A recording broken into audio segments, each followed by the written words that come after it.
Sports Vikatan நியூஸுக்கு வணக்கம். இது Sathya present sports Vikatan's the boundary line show with Mutho. Punjab versus Gujarat Titans match நடந்து முடிஞ்சிருக்கு. இந்த மேட்ச்ல பஞ்சாப் வின் பண்ணியிருக்கிறாங்க. பஞ்சாப் சார்பில் பார்த்தோன்னா ஸ்ரேயஸ் ஐயர் ஒரு சூப்பரான இன்னிங்ஸ் ஆடி இருந்தாரு.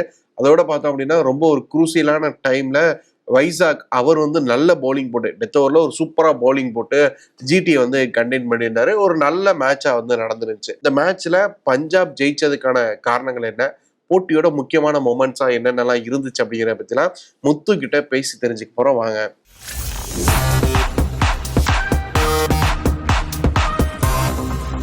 வணக்கம் முத்து ப்ரோ. வணக்கம் ஸ்ரீராம். நேத்து நான் சொன்னேன் பஞ்சாப் வின் பண்ணிரும்னு. நீங்க ஜிடி சப்போர்ட் பண்ணீங்க, கில்லுக்கு சப்போர்ட் பண்ணீங்க. உங்களை இப்படி ஒரு நிலைமைக்கு தள்ளிட்டாங்களே. என்ன 2 மேட்ச் தானே லீடு, பரவாயில்ல, பெரிய டோர்னமெண்ட் பாத்துக்கலாம். இருந்தாலும் சீசனை எப்படி ஸ்டார்ட் பண்றோங்கிறது முக்கியம் இல்ல. ஸ்ரேயஸ பத்திங்களே எப்படி ஸ்டார்ட் பண்ணிருக்காரு? சூப்பரா ஸ்டார்ட் பண்ணாருங்க. நான் player to look out for ஸ்ரேயஸும் சொல்லியிருந்தேன். அதாவது 2 டீமுக்கு உள்ள பெரிய டிஃபரன்ஸ் ஸ்ரேயஸ் தான். எனக்கு ரொம்ப பிடிச்சது அந்த தன்னலமற்ற கேப்டன்சி. அந்த கேப்டன்சின்னு இல்ல, பேட்டிங் கூட 97ல நிக்கிறப்போ கடைசி ஒரு 10 பால் ஸ்ட்ரைக்கே வரல. கவலையே படலையே அந்த 3 ரன் வேணும்னு. முடிஞ்ச அளவுக்கு அடின்னு சஷாங்க் பக்கமே ஸ்ட்ரைக் இருந்துச்சு, அவர் என்கரேஜ் பண்ணிட்டு இருந்தாரு. சோ நம்பர்ஸ் படி போகல, ஒரு பெரிய ஸ்டேட்மெண்ட் அது. ஏன்னா நம்ம இந்தியா ஆஸ் அ சொசைட்டியே நம்ம ரொம்ப obsessed, numbers obsessed society. Numbers century half செஞ்சுரின்னு பாத்துக்கிட்டு இருப்போம். கவலையே படலையே, 97 நாட் அவுட், ஓகே அப்படின்னாரு. நம்ம பிளேயர்ஸ் எல்லாம் நேம் பண்ண முடியாது, பட் இதே மாதிரி சிச்சுவேஷன்ஸ்ல நிறைய பிளேயர்ஸ் அந்த செஞ்சுரிக்காக ட்ரை பண்ணது நம்ம பார்த்திருப்போம். பட் அது மோஸ்ட்லி அது ரன் சேஸ்ல தானே நடக்கும் ஸ்ரீராம். ரன் சேஸ் அப்ப நிறைய ஓவர்ஸ் இருக்குன்னு தெரிஞ்சா அந்த மாதிரி பண்ற பிளேயர்ஸை பாத்துருவோம். சோ நான் அதை வச்சு நான் கிரிட்டிசைஸ் பண்ண விரும்பல. பட் இங்க ஃபர்ஸ்ட் பேட்டிங்ன்றப்போ உங்களுக்கு எவ்வளவு ரன்ஸ் வேணுமோ அவ்வளவு ரன் குஷன் தேவைப்பட்டுச்சுன்றப்போ அவர் எடுத்த டிசிஷன் ரொம்ப கரெக்ட். சசாங்கும் சொன்னாரு என்னன்னா, லாஸ்ட் ஓவருக்கு முன்னாடியே ஸ்ரேயஸ் என்கிட்ட சொல்லிட்டாரு, என்னோட செஞ்சுரிக்காக நீ ஆடாத, உனக்கு எப்படி ஆடணுமோ ஆடு அப்படின்னு சொல்லிட்டாரு அப்படின்னு. அது ஒரு நல்ல விஷயமா பாக்குறேன். ஏன்னா பஞ்சாப் இத்தனை கேப்டன் மாத்தி இருக்கிறாங்க, எந்த சீசனும் செட் ஆகல அப்படிங்கிறப்போ ஃபர்ஸ்ட் மேட்ச்லயே ஒரு கேப்டன் டீமை முன்னிலைப்படுத்தி நிக்கிறது பெரிய விஷயம். அதே மாதிரி பாத்தீங்கன்னா இவங்க ஜெயிச்சிருக்கிறதுமே ஒரு 11 ரன் டிஃபரன்ஸ்ல தான் ஜெயிச்சிருக்காங்க. ஜஸ்ட் ஒரு 2 ஷாட் அவே, அவ்வளவுதான். அப்படிங்கிறப்போ அந்த ஒரு பால் சிங்கிள் தட்டி இருந்தாலோ, ஒரு பால் டாட் ஆடி சிங்கிள் ஆட ட்ரை பண்ணி அந்த ஒரு பால் அப்படிங்கிறது பெரிய ஃபேக்டரா இருந்திருக்கும். Excellent point. அதேதான் ஃபேக்டர். சோ அது வரக்கூடாதுன்றதுனாலதான் அதை பண்ணாரு. சோ ஒரு பேட்டரா அங்க சூப்பரா பண்ணாரு ஸ்ரேயஸ். அண்ட் ஒரு கேப்டனா 2 டீம்லயும் மிகப்பெரிய டிஃபரன்ஸ் என்னதுன்னா, அந்த இம்பாக்ட் பிளேயர். இவங்க ருதர்ஃபோர்ட் எடுத்துட்டு வந்தாங்க. கடைசியில எண்ட் ஆஃப் த டே அந்த 26 பால் 40 சொச்சம் ஒரு வருஷத்துக்கு அப்புறம் இந்த ஸ்கோர் கார்டு எடுத்து பார்க்கும்போது இவர் நல்லா தானே ஆடி இருக்காருன்னு தோணும். பட் அந்த சிச்சுவேஷன்ல அவர் 3-4 பால்லயே 15 மேல ரன் அடிச்சிட்டாரு. அதுக்கப்புறம் ஸ்ரேயஸ் ஒரு டெசிஷன் ஓப்பனாவே விட்டுறாரு. வைஷாக்கா ஹர்ப்ரீத் பிராரா, பிச்ல எவ்வளவு டர்ன் இருக்கு, அவங்க எப்படி ஸ்பின்னர்ஸ் ஆடுறாங்கன்றத பொறுத்து டிசைட் பண்ணுவோன்னு 13வது ஓவர் வரைக்கும் வெயிட் பண்ணாங்க. அதுக்கப்புறம் வைஷாக் விஜயகுமார் எடுத்துட்டு வந்தாங்க. அவரோட போலிங் இப்ப கடைசியில பாக்குறச்ச 3 ஓவர் 28 கொடுத்தாருன்னு நினைக்கிறேன். அது சில பேருக்கு ஹையா தெரியலாம். ஆனா அவர் தான் கேம் சேஞ்சரா இருந்தார் அவங்களுக்கு. அவ்வளவு டாட் பால்ஸ் அந்த ஃபேஸ்ல. ஸ்கோர் கார்டை பாத்தீங்கன்னா அவர்கிட்ட விக்கெட்ஸ் இல்ல, நிறைய எக்ஸ்ட்ராஸ் கொடுத்திருந்தாரு. பட் ஆனா பெரிய இம்பாக்டும் அவர் தான் உண்டு பண்ணிட்டு போயிருந்தாரு. அந்த ஒரு 14 ஓவர் வரைக்கும் அவர் உள்ள வரைக்குமே இவங்க கேம்ல தான் இருந்தாங்க. ஜிடி நல்லா போயிட்டு இருந்தாங்க. சாய்சோஸை நல்லா அடிச்சுட்டு போயிருந்தாரு. பட்லர் இருந்தாரு, ரூதர்ஃபோர்ட் நல்லா பண்ணிக்கிட்டு இருந்தாரு. ஒரு மாதிரி கேம்ல தான் இருந்தாங்க. பட் இவர் இம்பாக்ட் பிளேயரா உள்ள வந்ததுக்கு அப்புறம் தான் மாற தொடங்குது. ஸோ வைசாக் விஜயகுமாரை பத்தி சொல்லுங்க. ஏன்னா இவர் ஸ்ரேயஸ் ஐயருமே சொல்லியிருந்தாரு போஸ்ட் மேட்ச் பிரசன்டேஷன்ல, ஒரு நல்லா பண்ணிட்டு இருக்கிறாரு. நெட்ஸ்ல நிறைய வேரியேஷன்ஸ் இருக்கு அவர்கிட்ட, நினைச்ச லென்த்ல போடுறாரு அப்படின்னு சொன்னாரு. நிறைய வேரியேஷன்ஸ் இருக்கு. அவர் என்னதுன்னா, இந்த நெஞ்ச கல்லாக்கிட்டு சின்னசாமிலேயே இவ்வளவு வருஷம் போலிங் போட்டிருக்காரு. அங்கேயே போட்டாச்சுன்னா அதுக்கப்புறம் வேற எந்த கிரவுண்டும் உங்களுக்கு பெரிய ஒரு படுக்கையா தெரியாது. அதனால அதுலயே படுத்து உருண்டவர் அவரு. இந்த கிரவுண்ட் தானே இருந்தாரு. பட் ஒரு விஷயம், அவங்க பாண்டிங்கும் சரி ஸ்ரேயஸும் சரி அவர்கிட்ட மேட்சுக்கு முன்னாடி ஒரு 1000 பால் இதே பாலை மட்டும் நீ பிராக்டிஸ் பண்ணு, வைடு போனா பரவாயில்ல, யாக்கர் அவுட் சைட் ஆஃப் மட்டும் பிராக்டிஸ் பண்ணு, அந்த மாதிரி சொல்லியிருந்தாங்க போல. ஏன்னா செமையா எக்ஸிக்யூட் பண்ணாரு. அண்ட் ருதர்ஃபோர்டும் ஆப்ஷனே இல்லாம நின்றுகிட்டு இருந்தாருங்க. அங்க ருதர்ஃபோர்டு அனுப்புறதுக்கு பதிலா ஷாருக் கானே அனுப்பியிருக்கலாம். நீயே ஃபீல்ட் பிளேஸ்மெண்ட்டும் ஸ்ரேயஸ் அதுக்கு சரியா வச்சிருந்தார். தேர்ட் மேன் கிட்டே ஒரு 2 ஃபீல்டரு, அப்புறம் அங்க பின்னாடி ஒரு ஃபீல்டரு, அப்போ இங்க லாங் ஆஃப் ஃபீல்டர்ஸ் வச்சு நீங்க எங்க அடிக்க முடிஞ்சா அடிங்க, அடிச்சா கேட்ச் தான் போகும் அப்படிங்கிற மாதிரி பண்ணியிருந்தாரு. இந்த ஸ்ட்ராட்டஜி இருக்குல்ல, ஏன்னா பாலுமே இல்ல ஸ்ரீராம், முக்கியமான விஷயம் என்னன்னா, நம்ம நேத்து கூட டிஸ்கஸ் பண்ணோம். கேகேஆர் எதனால ஜெயிச்சாங்க, எல்லாரும் கௌதம் கம்பீர் சொன்னாங்க.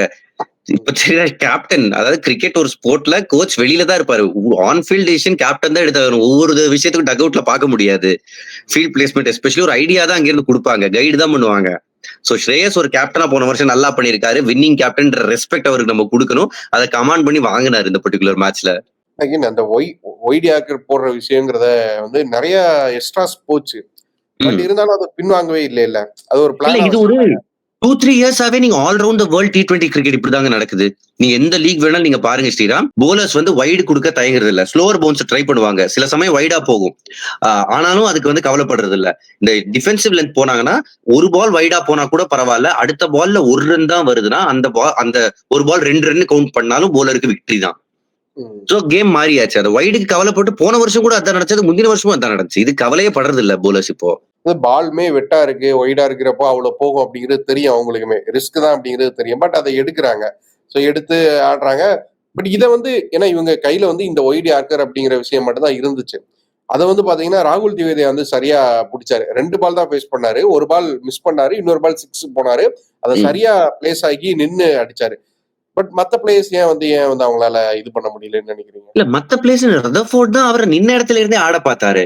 ராகுல் தெவாட்டியே இது அவரோட கேம்ல இருக்கிறது. இப்படி 2 ஸ்டெப் முன்னாடி வந்துருவாரு. ஸ்டம்ப காமிச்சிருவாரு. முடிஞ்சா நீ ஸ்டம்புக்கு போடு, அப்படியே ஸ்வீப் அடிக்கிறேன்.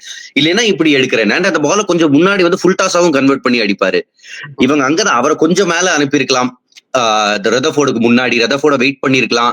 பிலிப்ஸ யூஸ் பண்ணிருக்கலாம். பட் எல்லாமே ஒரு கடைசியில கொஸ்டின் மார்க். ஏன்னா அவங்க முன்னாடியே பிலிப்ஸ் அவங்க ஐடியாலேயே இல்லன்றது டாஸ்லயே நமக்கு தெரிஞ்சிருச்சு. ஸ்ரேயாஸ் ஐயரோட ஸ்பெஷல் ஷோவா போயிரும்னு நினைக்கிறேன். நம்ம கேப்டன்சி பத்தி பேசணும். பேட்டிங் வந்தீங்கன்னா வழக்கம் போல அவருக்கு என்ன ஷார்ட் பால் வந்து வீக்னஸ்ன்னு சொல்லுவீங்களா? அதை வந்து சாம்பியன்ஸ் டிராஃபில இருந்து மாத்தி காமிச்சிட்டாரு. இன்னைக்கு அடி அடின்னு அடிக்கிறாரு. அதுக்கு முன்னாடி இந்தியா இங்கிலாந்து சீரீஸ்லயும் அடி அடின்னு அடிச்சாரு. பேக் ஃபுட்ல போய் வந்து நல்லா ஆடுறாரு. அப்புறம் ஸ்பின்னர்ஸ் சொல்லவே வேணாம். அவர் தான் வந்து பெஸ்ட் ஸ்பின்னர்ஸ் ஃபேஸ் பண்றாரு. இந்தியாலேயே அவர் தான் பெஸ்ட் ஸ்பின் ஹிட்டர். சோ இங்கேயும் வந்து ஸ்பின்னர்ஸ் கைஸ்டா பயங்கர அட்டாக்கிங் ஆடினாரு. அவரோட பேட்டிங் பத்தி மட்டும் சொல்லுங்க. இல்ல எனக்கு என்ன ஆச்சரியமா இருந்துச்சுன்னா, அதாவது ஜிடிட்ட தான் பெஸ்ட் ஸ்பின்னர்ஸ் இருக்காங்க. ராஷித் கான் அங்க இருக்காரு. சாய் கிஷோர் நல்ல ஃபார்ம்ல இருந்தாரு. நீங்க பெஸ்ட் போலரா இருந்தார். 2 டீம்ஸையும் நீங்க எடுத்துக்கிட்டீங்கன்னா, முந்தின ஓவர்ல தான் விக்கெட் போச்சு. ஆனாலும் கவலையே படல. 2 6 சாய் கிஷோர் நல்லா போட்டுக்கிட்டு இருந்தப்ப சாய் கிஷோரோட 3வது ஓவர்ல 2 6 அடிப்பாரு. சோ அவர் வந்து என் டீம் மேல பிரஷர் ஏறுது, விக்கெட் விழுதுன்றதை ரியலைஸ் பண்ணி ஒரு கால்குலேட்டட் ரிஸ்க் எடுக்கிறாரு. அவுட் ஆனா அது வந்து அவங்க டீமுக்கு மிகப்பெரிய ஆபத்தா போய் முடியும். பட் பரவாயில்ல, ஸ்பின்னர் நல்லா போடுறான்னா அவனை நான் டிஸ்டர்ப் பண்ணணும். சோ அந்த ரிஸ்க் அவர் எடுத்து டீமுக்காக அங்கேயும் அவர் விளையாடினார். அது வந்து ஆப்போசிட்ல விளையாடுற பிளேயர்ஸ் மேலயும் பிரஷரை வந்து குறைச்சிச்சு. ரஷித் கானுக்கு அகைன்ஸ்டா ஸ்ரேயஸ் எப்பவுமே நல்லா தான் ஆடி இருக்கிறாரு. ஏன்னா மத்த பிளேயர்ஸோட நல்ல ரெக்கார்ட்ஸ் வந்து ரஷித் கான் அகைன்ஸ்டா வச்சிருக்கிறாரு. பட் இன்னைக்கு நல்லா ஆடினாரு. என்னன்னா ரஷித் கான மத்த பேட்டர்ஸுமே ஓரளவுக்கு நல்லா ஃபேஸ் பண்றாங்க. சசாங் சிங் அடிச்ச சிக்ஸஸ் எல்லாம் பார்த்தோம். என்ன காரணம்னு நினைக்கிறீங்க? என்ன மிஸ் ஆகுது ரஷித் கான்ட்ட? ரஷீத் கான் போன வருஷத்துல இருந்தே போன வருஷமே 10 விக்கெட் தான் எடுத்தாரு. சோ ஓவராலாவே அவரோட விக்கெட் டேக்கிங் டெண்டன்சி கடந்த சில வருஷமா குறைஞ்சிருக்கு. ஏன்னா டீம்ஸ் வந்து ஜாக்கிரதையா ஆட ஆரம்பிக்கிறாங்க. ஒண்ணு மேபி இன்டர்நேஷனல் கிரிக்கெட்ல அவருக்கு வந்து கூடுதல் சக்சஸ் கிடைக்கிறதா இருக்கலாம். ஏன்னா சில சமயம் ஒரு இங்கிலாந்து மாதிரி ஒரு டீம் மாதிரி அவர் ஆடுறாரோ, அந்த மாதிரி டீம்ஸ் கிட்ட விக்கெட் எடுக்கலாம். பட் இந்தியன் பிளேயர்ஸ் எஸ்பெஷலி இந்த மாதிரி பிளேயர்ஸ் கொஞ்சம் நல்ல பிளேயர்ஸ் ஆஃப் ஸ்பின் கிட்ட அவர் வந்து இன்னைக்கு சிக்கினாரு. நான் சர்ப்ரைஸ் ஆனேன். சாய் கிஷோர் வந்து இவரோட விக்கெட் எடுத்த உடனே மேக்ஸ்வெல் வந்தாரு. பால் அவுட் ஆனாரு. சஷாங்க் சிங் ரொம்ப நல்ல பிளேயர் ஆஃப் ஸ்பின். போன வருஷம் நம்பர் 4ல சான்ஸ் கொடுத்தாங்க, நம்பர் 5ல சான்ஸ் கொடுத்தாங்க, நல்லா பண்ணாரு. பட் இன்னைக்கு பினிஷரா சூப்பரா பண்ணிட்டாரு. ஓகே, பட் இன்னும் மேல அனுப்பலாம் அவரோட குவாலிட்டிக்கு. இதுவுமே ஸ்ரேயாசருமே பேசும்போதான் சொன்னார். நாங்க ஒரு 30-40 ரன் கூட வந்ததுக்கு அவர் தான் காரணம். கடைசியில அவ்வளவு நின்று அடிச்சு கொடுத்தாரு. லாஸ்ட் ஓவர்லயே வந்து நான் 5-4ன்னு நினைக்கிறேன். ஒரு நல்ல இன்னிங்ஸ். நேத்தா அசோக் சர்மா அடிச்சிருந்தாரு. வந்து 2 பஞ்சாப் பிளேயர்ஸ், ஒருத்தர் எக்ஸ் பஞ்சாப், இப்போ வந்து இன்னொரு பஞ்சாப். நல்லா இருக்கு பஞ்சாப் பிளேயர்ஸ் வந்து பெர்ஃபார்ம் பண்றதை பாக்குறது. பட் இன்னொருத்தர் பிரியான்ஸ் ஆரியா, அவருமே நல்லா அடிச்சிருந்தாரு இல்லையா? சோ அவர் அந்த ஓப்பனிங்ல நல்லா பண்ணியிருந்தாரு. நம்ம வந்து தொடர்ச்சியா யங்ஸ்டர்ஸ் நல்லா பண்றத பாக்குறோம். ஒரு 3-4 மேட்ச் தான் போயிருக்கு அப்படின்னாலும் நல்லா பண்ணிட்டு இருக்காங்க தொடர்ச்சியா. எக்ஸாக்ட்லி, புது பிளேயர்ஸ் நல்லா பண்றாங்க. நேற்றுக்கு விப்ராஜ்ன்றவர் நல்லா பண்ணாரு. இன்னைக்கு வந்து ஒரு ஆரியான்றவர் நல்லா பண்றாரு. ஆரியாவோட கிளைம் டு ஃபேம் என்னதுன்னா, டெல்லி பிரீமியர் லீக் ஒரு டோர்னமெண்ட் நடக்குது. அதுல ஒரே ஓவர்ல 6 6 அடிச்சாரு. யுவராஜ் சிங்கோட ரெக்கார்டு. அதை வந்து அங்க பண்ணாரு அவரு. டெல்லி பிரீமியர் லீகோட யுவராஜ் சிங்கா மாறினாரு. பட் நம்பிக்கை வச்சு அனுப்புனாங்க. நின்ன இடத்துல இருந்தே அடிக்கிறாரு. அவருக்குன்னு ஒரு டெக்னிக் வச்சிருக்காரு. But effective. அங்க வந்து நல்லா போலிங்கும் போடல ஜிடி. நியூ பால்ல. அண்ட் கொஞ்சம் சுப்மன் கில் வேற மாதிரி யோசிச்சிருக்கலாமோன்னு தோணுச்சு. எதுக்காக வந்து ஒரு ஓவர் அர்ஷத் கானுக்கு அங்க கொடுத்தாரு? பிரசித் கிருஷ்ணா இருக்காரு. சோ பிரசித் கிருஷ்ணாவுக்கு பவர் பிளேல கொடுக்காம அர்ஷத் கான் கொடுத்தாரு. அவர் வைடு வைடா போட்டு கொடுத்தாரு. ஆர்யா நல்லா பவுண்டரி அடிச்சுக்கிட்டு இருந்தாரு. அங்க ஒரு மிஸ்கால்குலேஷன் நடந்துச்சு. கில்லோட கேப்டன்சி பிரச்சனையா தான் இருக்கும். ஏன்னா லாஸ்ட் சீசன் ஃபுல்லாவே பார்த்தோம் ஒரு மாதிரி ஸ்டாக்கா ஒரு சில முடிவுகள்லாம் வச்சிருப்பாரு. இந்த ஓவர் இவர்கிட்ட தான் கொடுக்கணும், இந்த ஓவர் இவர்கிட்ட தான் கொடுக்கணும்னு.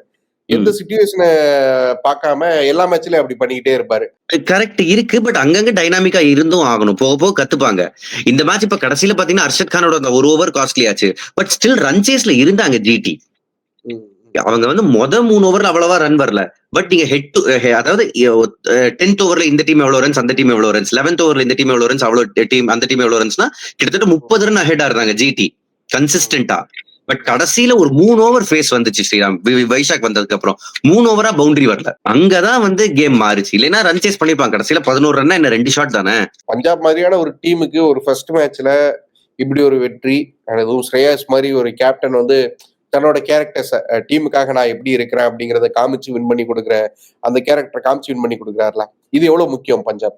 ரொம்ப முக்கியம். ஏன்னா இது வரைக்கும் 18 சீசன்ல 17 கேப்டன்றப்போ கேப்டன் மேல ட்ரஸ்ட் இருந்தது இல்லைன்னு அர்த்தம். சோ இப்ப வந்து கேப்டன் வந்து அந்த ட்ரஸ்ட் ஏர்ன் பண்ணிருக்காரு. அதுக்கு ஒரு புது மேனேஜ்மெண்ட் வந்திருக்காங்க, புது கோச் 4 வருஷம் டீல் போட்டு வந்திருக்காருன்றப்போ கொஞ்சம் செட்டில்டு யூனிட்டா பஞ்சாப் முறை 18 வருஷமா இல்லாத ஒரு பஞ்சாபை பார்க்க போறோம். இன்ஃபேக்ட் பாண்டிங் சொன்னாரு, இதுதான் பெஸ்ட் பஞ்சாப் டீமா நான் ஆக்க போறேன் அப்படின்னாரு. அவர் காம்படிஷனுக்கு பெரிய டீம்லாம் இல்ல.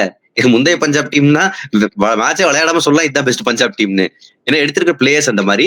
பட் போக போக பாக்கணுங்க, மேக்ஸ்வெல் வந்து இதேதான் பண்ணுவாரா அப்படின்றத வெயிட் பண்ணி பாக்கணும். ஜாஷ் இங்கிலீஷ் செம ஃபார்ம்ல இருக்கிற பிளேயரை பெஞ்ச் பண்ணாங்க.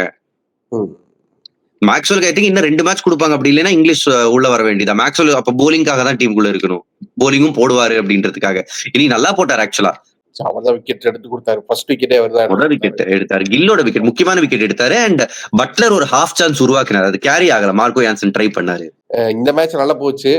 இன்னைக்கு ஒரு மேட்ச் இருக்கு. அடுத்து ராஜஸ்தான் விசஸ் கேகேஆர். ரெக்கார்ட்ஸ் நிறைய வச்சிருப்பீங்க. ரெக்கார்ட்ஸ் இருக்கு ஸ்ரீராம், அவ்வளவு பெருசா இல்ல. முக்கியமான ரெக்கார்ட் என்னதுன்னா ஹெட் டு ஹெட் இந்த 2 டீமும் 29 தடவை மோதி இருக்காங்க. 14 தடவை ராஜஸ்தான் வின்னு, 14 தடவை கேகேஆர் வின்னு. மீதி ஒரு மேட்ச் மழை வந்துருச்சு. அது போன வருஷம் வந்துச்சுன்னு நினைக்கிறேன் ஒரு மேட்ச். சோ ஈக்குவல்ல இருக்காங்க ஹெட் டு ஹெட். இன்ஃபேக்ட் போன வருஷம் நடந்த ஒரு மேட்ச்ல வந்து ராஜஸ்தான் ராயல்ஸ் சேஸ் பண்ணுவாங்க. நிறைய நீங்க செஞ்சுரி அடிப்பாரு. பட்லருக்கு மோசமான சீசனா இருக்கும், ஆனா அவர் ஒரு செஞ்சுரி அடிப்பாரு அங்க ராஜஸ்தான் ராயல்ஸ்க்காக. அவங்க அப்படி ஜெயிப்பாங்க. பட் பட்லர் இப்ப அந்த டீம்ல இல்ல. பட் ஸ்டில் நல்ல பிளேயர்ஸ் வச்சிருக்காங்க. சுனில் நாராயண் அவ்வளவு நல்ல ரெக்கார்ட் இல்ல ராஜஸ்தானோட. பட் அந்த பர்டிகுலர் மேட்ச் செஞ்சுரி அடிச்சாரு. சோ தேல் ஹோப் அது கண்டினியூ ஆகணும்னு. குவஹாட்டில மேட்ச் நடக்குதுங்க. அங்க வந்து நம்ம நல்ல பேட்டிங் ட்ராக்ஸ் தான் போன வருஷமும் நம்ம பார்த்தோம். சோ ஐ திங்க் ஒரு டைட் மேட்சா இருக்கும்னு நினைக்கிறேன். பட் கேகேஆரும் ராஜஸ்தானுக்கும் சிமிலர் ப்ராப்ளம்ஸ் இருக்கு. I mean different problems, but problems தான் இருக்கு. கேகேஆருக்கு போன மேட்ச் சாலிட் மிடில் ஆர்டர்ல யாருமே நிக்கல. சூப்பர் ஸ்டார்ட் கிடைச்சிச்சு. ரஹானே எப்படி பிளேசிங் ஸ்டார்ட் கொடுத்தாரு. நரேன் நல்லா ஆடினாரு முதல் விக்கெட் விழுந்ததுக்கு அப்புறம். ஆனா வெங்கடேஷ், அதுக்கப்புறம் ரிங்கு அண்ட் ரசல் 3ல நீங்க வந்து யாராவது ஒருத்தர் இல்ல 2 பேராவது உங்களுக்கு வந்து மேட்ச்ல கொஞ்சம் ரீசனபிளா விளையாடணும், ஒருத்தர் சூப்பரா விளையாடணும். அப்படி கவுந்தாங்கன்னா மேட்ச் ஜெயிக்க முடியாது. வேற ராஜஸ்தான் ராயல்ஸ்க்கு 280 கொடுத்தா வேலைக்கே ஆகாது. அவங்க போலிங் என்ன பண்ண போறாங்க? Archer one of the most expensive spell போட்டிருக்காரு ஐபிஎல் ஹிஸ்டரியிலேயே.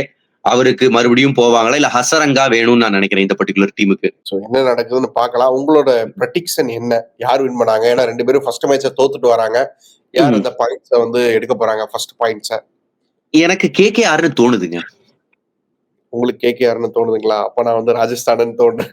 இல்ல இனிமே அடுத்த மேட்ச்ல நான் உங்ககிட்ட கேட்கணும். ஃபர்ஸ்ட் நீங்க என்ன சூஸ் பண்றீங்கன்னு கேளுங்க. மாத்தி போட்டுக்கலாம். ராஜஸ்தான் பார்க்கலாம். ரியான் பராக் வந்து கேப்டன்சில வந்து புதுசா சில மாற்றங்களை கொண்டு வர போறாரு, நிறைய யுக்திகளை புகுத்த போறாரு அப்படின்னு வந்து நினைக்கிறேன். என்ன பண்ண போறாரு பார்க்கலாம் ஸ்ரீராம். அந்த மேட்சிங் பார்த்துட்டு நம்ம வந்து நிறைய விஷயங்கள் பேசலாம். Thank you so much.